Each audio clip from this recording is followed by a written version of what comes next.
Hello and very warm welcome at Amish Shackle 5858. I am Amish Shackle.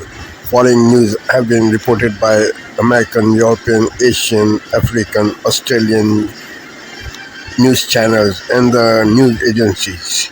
So please, let's go to the headlines.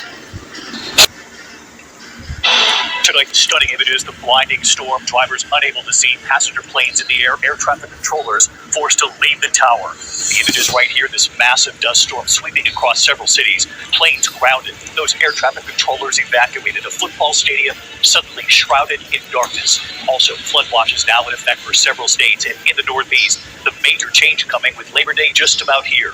Lee Goldberg standing by with the forecast. Also breaking, President Trump, after months of pressuring the Federal Reserve to lower interest rates, the president moving to fire a member of the Fed's Board of Governors. President Trump also weighing in on the other story making news, the big engagement tonight. Taylor Swift and NFL star Travis Kelce revealing they are engaged. And Taylor Swift's message right here tonight that she sent out to her hundreds of millions of fans in an instant. The reaction tonight from them and from the president. The thieves moving in on more than 70 Home Depot stores, the coordinated effort, and tonight the remarkable surveillance video right here showing the suspects and how this unfolded. Overseas tonight, the sweeping protests in Israel. Hundreds of thousands of demonstrators blocking traffic, setting tires on fire, demanding a ceasefire and that their loved ones, the hostages, be brought home. James Longman standing by. Back here at home tonight, the Diane Sawyer exclusive. The deeply personal battle faced by so many families across this country. Tonight, Bruce Willis, the beloved star in more than 70 movies, after years of Bruce sitting down with Diane. Tonight, Diane with Bruce's wife. What she shares about Bruce Willis's battle with dementia, a certain form of dementia, how he's doing, how they knew the first signs, and their hope for so many other families out there. Diane, right here tonight. The other news outside New York City, a driver crashing through the glass windows of a gym. This has been deadly, what we know so far. The images coming in tonight, simultaneous medical evacuations on board a cruise ship right off the U.S. coast. One helicopter hovering in the air waiting as the first patient is airlifted on another helicopter. Also tonight here, the popular weight loss and diabetes drugs. Will they soon be available in a pill? Could this help millions more?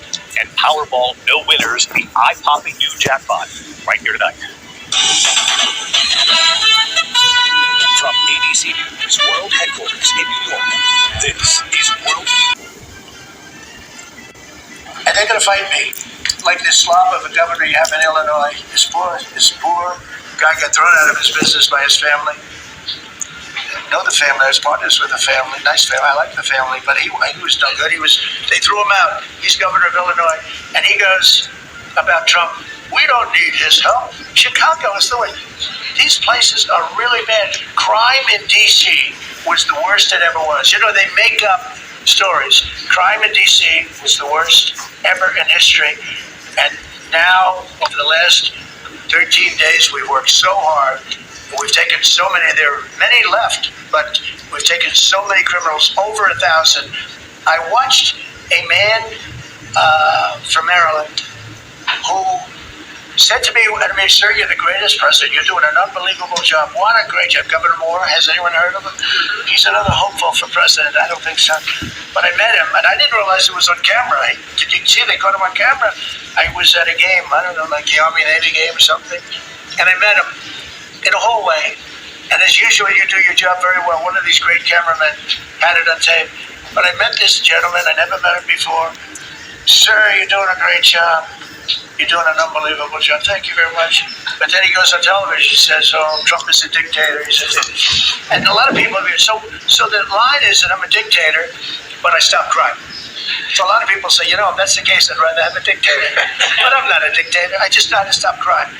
And you would think that Illinois would have such a problem with crime, such a bad governor. He should be calling me, and he should be saying, could you send over the troops, please? It's out of control. It's out of control. In New York, it's out of control. Not as bad as Illinois, by the way. Not even close.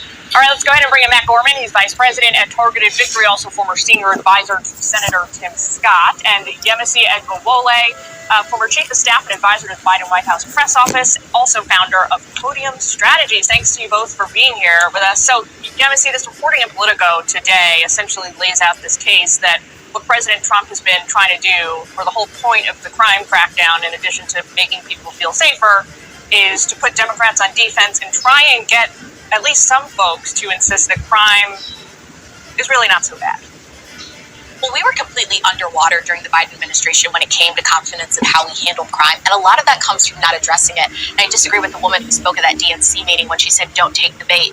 The fact of the matter is we're listening to a lot of Democrats in deep blue cities. And while they may want to gloss over this issue, there are people who live all across the nation that we're going to need come 2026, come 2028 that desperately care about crime. And not only that, we're doing very poor fundraising. I mean, we're at 13 million given to the RNC's 84 million. What does that say? It means that voters don't have confidence enough to even give us that money to support our candidates. The fact of the matter is crime does matter, and we have to start talking about it. And this also has the effect, Matt, of alienating voters and making them feel like, again, politicians live in some alternate reality. Yeah, exactly. Look, Trump has set a trap for Democrats, and it's the same playbook yet again that they fell into on the economy during the Biden administration, during immigration, during the Biden administration, where they say that there really isn't a problem. They deny reality. It isn't until something is so overwhelming that they can't deny it anymore. They finally recognize it. It's like Wile E. Coyote, where they're already over the cliff and they realize there's nothing underneath them. And so they've set up this contrast where you're exactly right. They think of migrant crime or addressing crime as quote bait. No, it's a huge factor in people's votes. And if you deny that reality, you trot out charts or stats that tell people what you're feeling isn't real, voters will just tune you out. Take a listen to John Kasich. He's been a significant critic of the president who's responding to all of this hullabaloo today. They talk about a manufactured crisis. Have you been in Chicago? Have you been in Baltimore? But my daughter went to school in Chicago. I remember the day she graduated, there were shootings and killings right outside of her building. And in Baltimore, I have friends that go down to Johns Hopkins, get treated for medical conditions. I mean, they're nervous about ever going there. I mean, to your point, nobody ever wants to talk about this stuff. It's painful, it's uncomfortable, it's, a stain on some of these major cities in the United States. Yes, we have to remember that politics is personal. And so when we say things like crime doesn't matter, it erases the stories of those who have been affected. Sure. And it's deeply concerning, especially for a centrist base that is really becoming the silent majority in the Democratic Party. I know they used to say that Trump's MAGA folks were the silent majority, but now really centrists and those who are just in the middle of the Democratic Party are the silent majority, and they very much care. And it's showing in our fundraising numbers. Yeah. Matt, another big item in that cabinet meeting today was the president saying the death penalty is coming for convicted murderers here in Washington, D.C. What do you think about that? I think that's smart. Again, there's obviously unique leverage that Trump can use in D.C. that he can't in other cities. But certainly, Biden really did a number on weakening the death penalty nationwide at a federal level.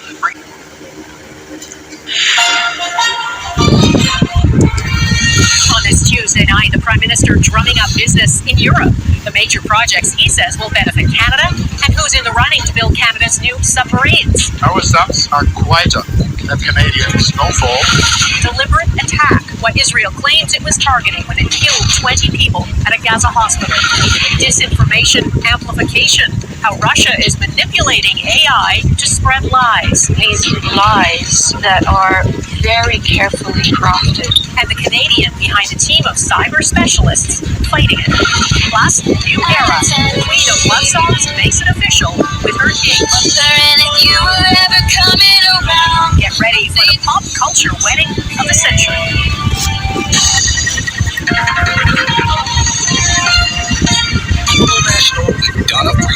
Good evening and thanks for joining us. Canadian Prime Minister Mark Carney is making the rounds in European capitals, trying to build deeper ties with countries other than the United States. At the same time, Canada's Trade Minister Dominic LeBlanc was in Washington today meeting with the U.S. Commerce Secretary. LeBlanc's office describes the meeting as constructive and lengthy. It appears to be a two-pronged approach, trying to settle a trade and tariff war with the U.S. while accelerating deals with Europe. And as David Aiken reports, find new export markets for Canadian natural resources, including critical minerals. Prime Minister Mark Carney started his day with a grand welcome from his host, German Chancellor Friedrich Merz. The two leaders signed some new deals to get more Canadian natural resources to European markets. Carney said he's about 2 weeks away from announcing some of the so-called projects of national interest that will speed those exports to European markets. Carney said ports in Montreal and Churchill, Manitoba would be near the top of that project. Okay, we're ready to keep you up to date with what's happening every half an hour, every single day. Bulletins here on GB News, the People's Channel, Britain's news channel. I'm Beth Turner. Thank you for joining us on GB News, the People's Channel, Britain's news channel.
Is this the tough talk Britain's been missing? If you come to the UK illegally, you will be detained and deported and never ever allowed to stay. Period. Nigel Farage outlines Reform UK's plans for mass deportations. It is pledging to pay terrorists like the Taliban to take back Afghan migrants a step too far. Could Nigel Farage come to regret his rhetoric? A promise to deport over 500,000 migrants in 5 years is just one of Reform UK's new pledges. We'll be debating if deportation camps are in fact the answer to the small boats crisis. Sorry, baby, just say yes. A love story for the ages. Taylor Swift fans celebrate the pop sensation's engagement to an American pro footballer. But how long will they have to wait for the wedding? Just an hour to go until energy prices will be set for millions of households this autumn. We'll bring you the latest in the programme.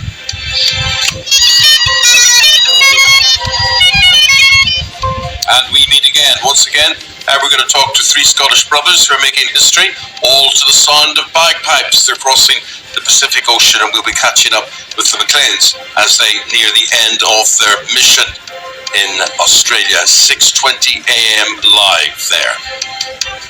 And in sport this morning, a few Carabao Cup shocks last night, including Sheffield Wednesday beating Leeds in a half-empty Hillsborough. Celtic knocked out the Champions League before it really begins. And in tennis, Katie Boulter and Sunny Cartel are up the US Open, but it's Emma Raducanu's turn later. Hello there, good morning. Some heavy and quite intense showers moving their way in from the west. We may even see some thunder and lightning, but stay tuned for all the details. Hello there, very good morning to you on this Wednesday morning. You're very welcome. I'm Eamon Holmes. I'm Ellie Costello, and this is GB News Breakfast.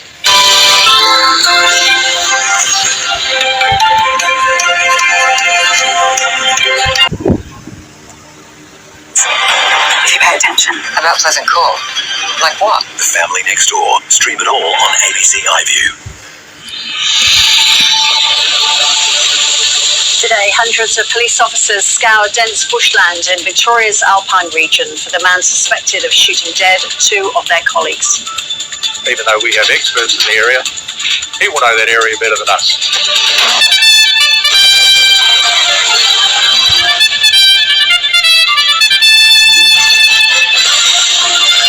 Several people seriously injured in a school bus rollover west of Melbourne. Iran's ambassador leaves the Iranian embassy in Canberra after being given 7 days to leave the country. And shares in the country's largest supermarket chain take a dive on the back of a profit slump.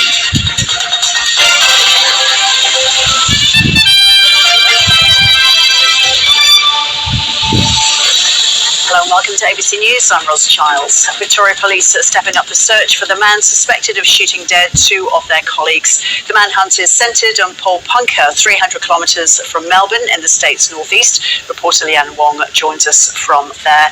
Hi Leanne, so what's the latest on the search? Well, more than a day after 56-year-old Desi Freeman allegedly shot dead 2 police officers and seriously injured a third, the manhunt for him is still really continuing, still really underway. Right now, I'm at Victoria Police's command post they've established just outside Port Punkah, where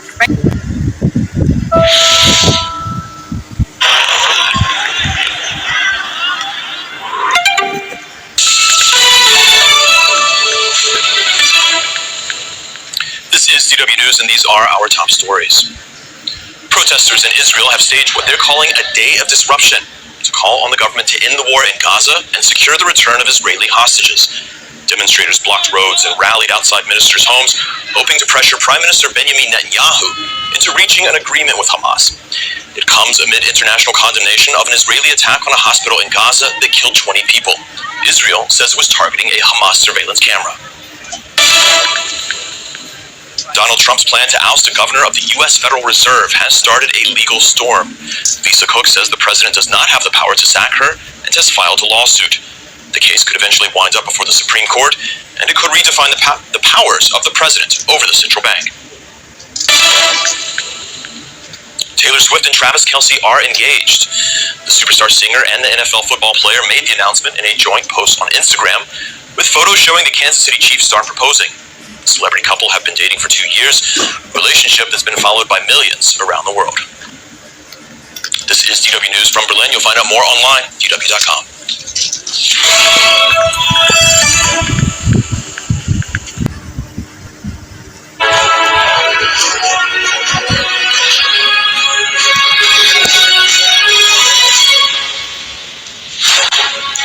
Hello, everybody. Good morning. It's 6 o'clock. Coming up on the show today, cancer charities warn that England faces 6 million new cancer cases by 2040. Plus, we'll discuss the reaction to Nigel Farage's plan to deport 600,000 illegal migrants. It's Wednesday, the 27th of August. One cancer diagnosis every 2 minutes. The warning from 60 charities as they demand action from the government. Household bills are expected to rise this winter. The new energy price cap will be announced at 7 o'clock.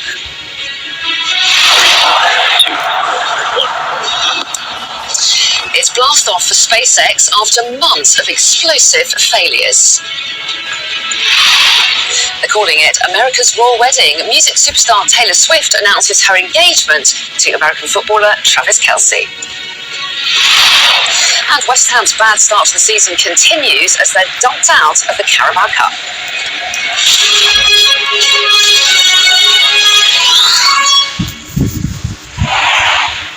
Hello, very good morning. Thanks for joining us here on The Breakfast Show. Our top story today, more than 6 million new cancer cases.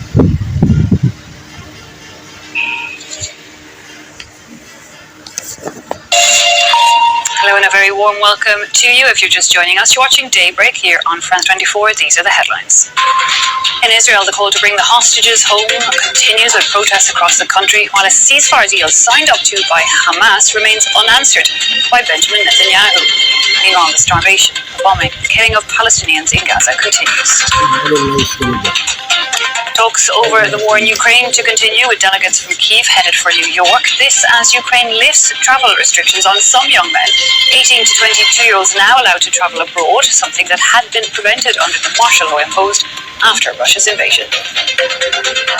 It's finally liftoff for SpaceX's Starship rocket for its 10th test flight. It deployed mock satellites into space for the first time and tested new heat shield tiles, making some development milestones. Good to have you with us. Well, also coming up, we'll be joined by Emily Boyle for a review of the international papers. Among the articles she's picked out are the coverage of Taylor Swift's surprise engagement to Travis Kelce and how it apparently broke the internet.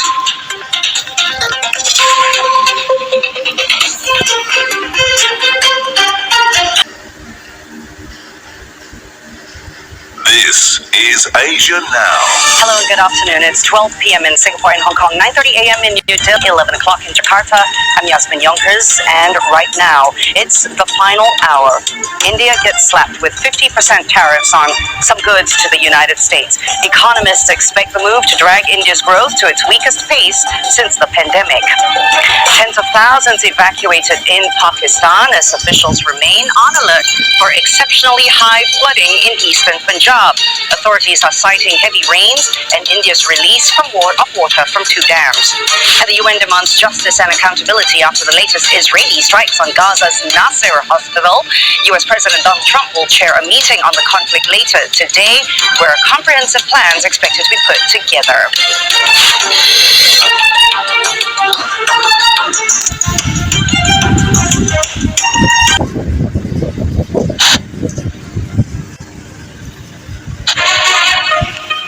Africa News. The news. The Democratic Republic of Congo has summoned a significant number of senior military officials for questioning following a series of battlefield defeats against M23 rebels in the volatile eastern region. A total of 41 senior officers comprising 35 generals and 6 colonels have been called by General Inspectorate of the Armed Forces to account for their roles in military failures since the M23 capture of the border town of Bunagana in June 2022. Military spokesperson Major General stated these hearings aim to identify who is responsible for the setbacks that have shaken the Army's command structure. The summons comes amid continued fighting between government forces and the Rwandan-backed M23 rebels who have seized key territories including entire cities and drawn regional and international concern. The move also aligns with attempts to reboot confidence among troops, regional partners and international mediators pushing for a durable ceasefire. Contaminated, dirty, or simply not enough. Access to safe drinking water has globally increased over the past decade, but 2.1 billion people worldwide still lack enough of it. These are the findings of a new report released by the World Health Organization on Tuesday. The document assembled data on the state of hygiene, access to safely managed sanitation, and menstrual health for women and girls from around the world. Globally, rural areas lag behind urban centers, where sanitation is generally more developed, although coverage for hygiene and drinking water has stagnated in cities around the world. The report also highlighted that 106 million people drink directly from untreated surface sources of water. And in areas where water infrastructure is lacking, women and girls are primarily responsible for collecting water, according to the available data, which means that they spend less time on other activities. The WHO called for accelerated action on these issues, especially for the most marginalized communities. It's been more than 3 months since Folia Simbe began his new term as president of Togo, but so far no new ministers have been named. The delay follows a major constitutional reform that scrapped presidential elections and shifted the country to a parliamentary system. The opposition calls it a power grab designed to let Yasimbe, in office since 2005, stay in power indefinitely. For now, the outgoing government continues managing day-to-day affairs while pressure builds on the president, now head of the Council of Ministers, to appoint a new team. Critics say the delay reflects deeper tensions. The constitutional overhaul passed by lawmakers last year has been described by opponents as an institutional coup d'etat. Yasimbe's family has ruled Togo for 58 years. He took over from his father, who led the country for nearly 4 decades. But not everyone is sounding the alarm. Outgoing Labour Minister Shibert Bawawa says the situation is not extraordinary, pointing to Belgium, which once went over a year with only a caretaker government. Still with no appointments and rising frustration, Togolese citizens are left wondering what comes next. The Iranian government on Tuesday denied allegation it had played a role in organizing 2 anti-Semitic attacks in Australia. Australia claimed the Iranian government had directed arson attacks on the Lewis Continental Kitchen, a kosher food company in Sydney in October last year, and on the Adas Israel Synagogue in Melbourne in December last year. This is a new development. My colleagues are investigating the issue and our response. The accusation made is completely rejected. Technically, the concept called anti-Semitism has no place in our culture, history or religion. This is a Western and European phenomenon. The Australian Prime Minister Anthony Albanese made the accusations and said the country was cutting off diplomatic relations with Tehran in response.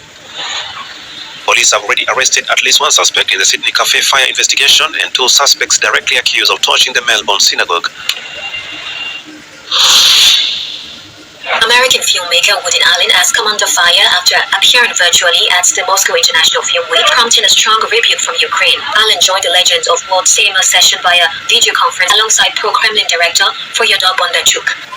During the talk, he praised Russian film, noting admiration for Sergei Bondarchuk's classic War and Peace, and expressed openness to directing a movie in Russia if invited.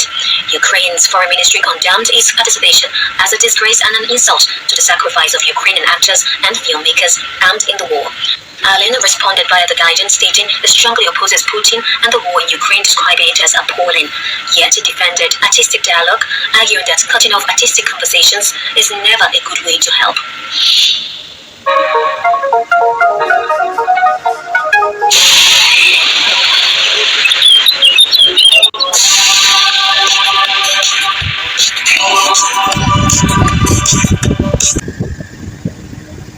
Welcome to Democracy Now!, democracynow.org, The War and Peace Report. I'm Amy Goodman. In Gaza, 3 more Palestinians have starved to death over the past 24 hours, bringing the total number of starvation deaths from Israel's siege to 303, including 117 children. Since Monday, Israeli forces have killed at least 75 Palestinians, including 17 people seeking food. This comes as press freedom groups are blasting Israel for the double-tap strike Monday that killed at least 21 people, including 5 journalists at Nasser Hospital. Hundreds of Palestinians in Gaza City attended funerals for the victims. This is Adli Abu Taha, the brother of slain journalist Moaz Abu Taha. Take a picture of me, guys. I do not have a single photo with him. We worked together so much, yet I never took even one picture with him. Meanwhile, Israeli forces killed a 6th journalist in Gaza Monday. Hassan Duhan was a correspondent with Al Hayat Al Jadida. Tonight, fire, heavy rain, even a massive dust storm. The intense weather as we come on the air. The incredible images, a wall of dust swallowing Phoenix. The storm knocking out power for tens of thousands. Grounding flights and forcing drivers to stop in near zero visibility. Plus, firefighters still facing those dangerous flames in Oregon and Napa Valley. And the flooding threat with millions under alert tonight. Plus, in Washington, the unprecedented move by the president to fire a Federal Reserve governor. What he accused her of. And her response that the president has no authority to fire her and now plans to sue. Will this battle go to the Supreme Court? The parents suing ChatGPT's parent company after their son died by suicide. What they found the AI app told them when he talked about taking his life. Their warning to other parents and how the company is responding. The heroes who jumped in to rescue a rideshare driver that ended up in a creek in the dark of night. Tonight you'll hear from the driver and one of the men who rescued him. And the old school matchmakers. Imagine finding love at the senior center. For 2 newlyweds, the invite list had 200 grandparents on their wedding day. Nightly News starts right now. This is NBC Nightly News with Tommy. From CBS News headquarters in New York, this is the CBS Evening News. Good evening, I'm John Dickerson. I'm Maurice Dubois. Members of the Federal Reserve Board are nominated by the President, but unlike members of the Cabinet, they do not serve at his pleasure. Right now, one Fed Governor, Lisa Cook, serves despite President Trump's displeasure at his unprecedented attempt to fire her, the first black woman on the board, appointed by President Biden for a 14-year term. The President's attempts to meddle with the independent Federal Reserve shook confidence in the dollar, sending the value of the currency falling today. And Cook is fighting back. Nancy Cordes is at the White House tonight. Nancy? Maurice, Cook was appointed to serve until the late 2030s, and Trump's bid to fire her marks the first time in 111 years that a president to remove a Fed governor.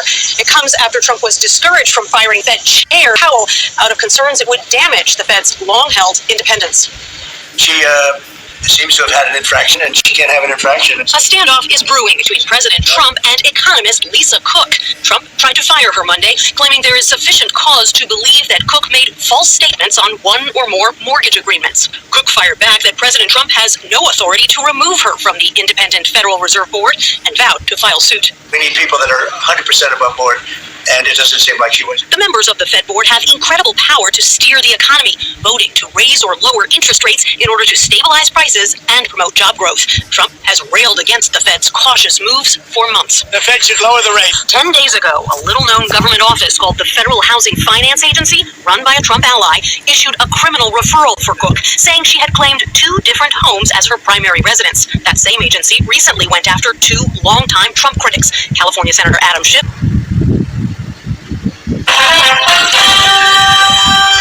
Good evening, I'm Amina Vaz. And I'm Jeff Bennett. On the News Hour tonight, President Trump tries to gain more control over the historically independent Federal Reserve by moving to fire a prominent member of its board. The president calls Baltimore a hellhole and threatens to send in the National Guard. We speak with the city's mayor. I would hope that the president would work alongside us instead of trying to treat my city as a political theater or political pawns in some game, because that's not something that we appreciate.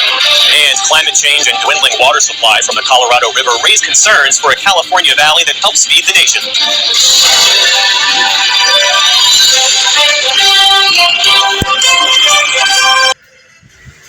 Thank you for watching Amish Shakil 5858. I am Amish Shakil. I hope you will visit again. Have a good life. Bye bye.